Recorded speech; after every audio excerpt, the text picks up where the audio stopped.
Experience does that. Yeah, yeah, but only if we get more than one. We tried last year to go through and do it scientifically, and we're farther off than we've ever been. So. Oh, you used a little Well, meters off the there's basically 4 criteria.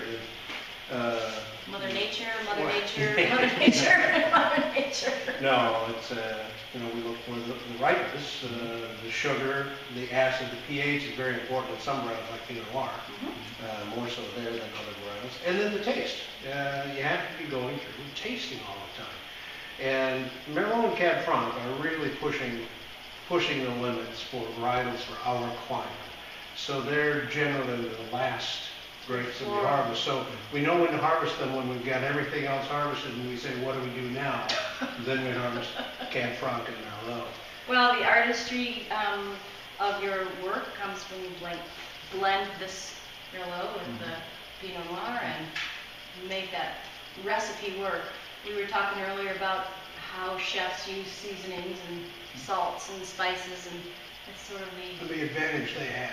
The advantage they have is they can erase. Yeah, if this one plate doesn't work, you can do another one. Brian's stuck with these barrels, and if he says, no, we'll just throw this barrel away, he's not going to last long. It's expensive to be me. This is very perfumed, very floral. Yeah, this barrel is a little bit more smoky, and it's like mocha. Kind of like this type of barrel for these wines. It's the Merlot, so it's a little bit rounder in the palate.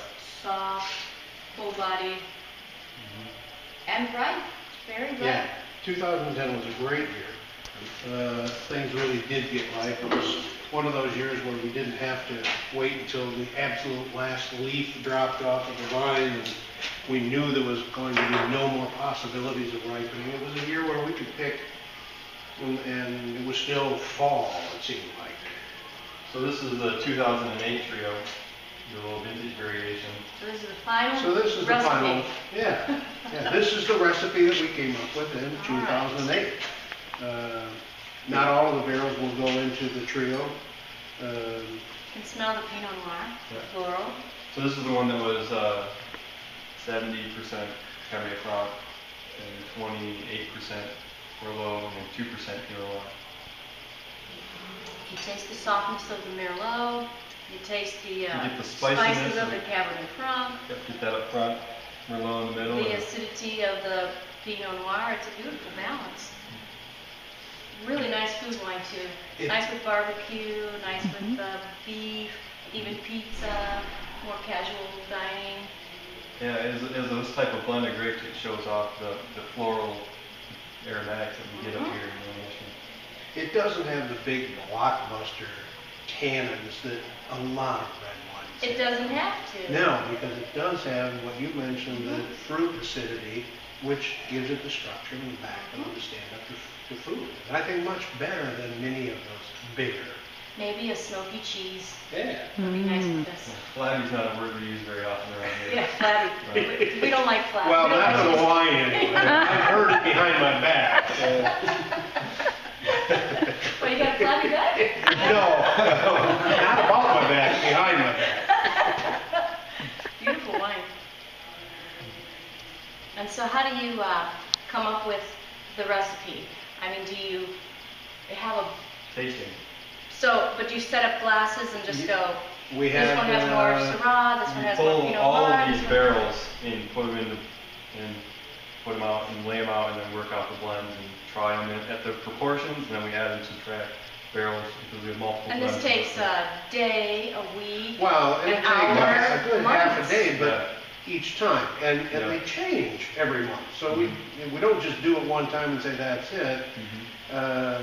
4 weeks ago we did the Pinot Noirs, and I think there were 27 different barrels of Pinot Noir, and Brian had pulled out 27 375 milliliter bottles, and they were just labeled with a number.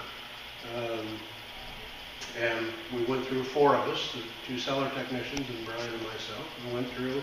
And how do you come up with your final, how do you come up with this blend? Did you just look at each other and go, We got it. Well, you This is it. advocate for Yeah. your favorite, and you say, "Come on, I think number 18 that's the best one." When we did the Pinot Noir tasting, I tasted the first one, and I was late to the tasting, and I tasted number 1, and I said, "Okay, that's it. That's the best one." They said, "You only tasted one." I said, "I can't imagine anything being better than that one." Well, And they all agreed. that's how Chanel picked number 5. Uh-huh. It was the Exactly. 5th blend, and she just said, "That's it, number 5." But there's a lot of advocacy that goes on, and where Yeah. well, I really like Brian said, I like that cinnamon, or I like the smoky, or the chocolate in a particular one. Or I think it needs a little more of something. And so, the other way.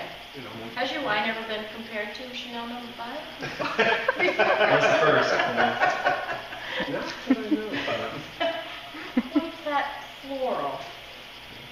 So we'll start with the blend and then But work that's backwards like- based on the ones you like and don't like, and adjust the ratio and work it out. And like you said, we'll do it at this time of year with these. You'll do it and you're like, oh, this is great, and then you'll retaste it in a couple months and like, oh, what were we thinking? Yeah.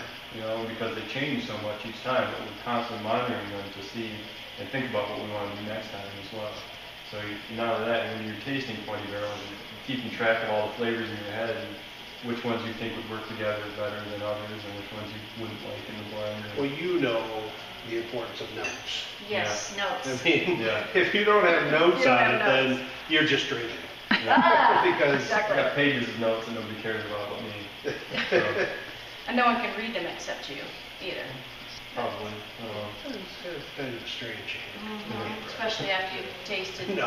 Some for of 2 my hours. German ones We with the spit a lot. Well, I can only imagine that when you finally find the right blend, your heart kind of like goes pitter-patter. We've got it. Because it's like signing trying your to name remember that to a moment. bottle. Because, how many hundreds of people are going to be drinking it?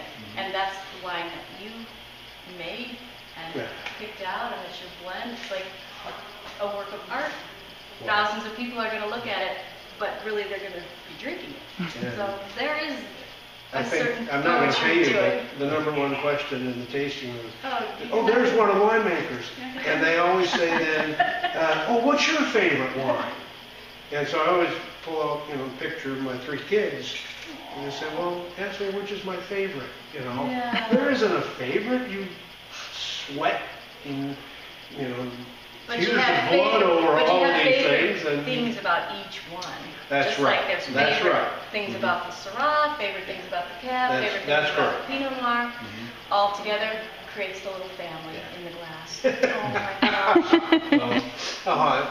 Stop tearing there. up. Yeah. I don't know if I can go on. Okay. Don't drink my family. Sure. Well, cheers to Yeah, congratulations please do. to Cheers. Perfect.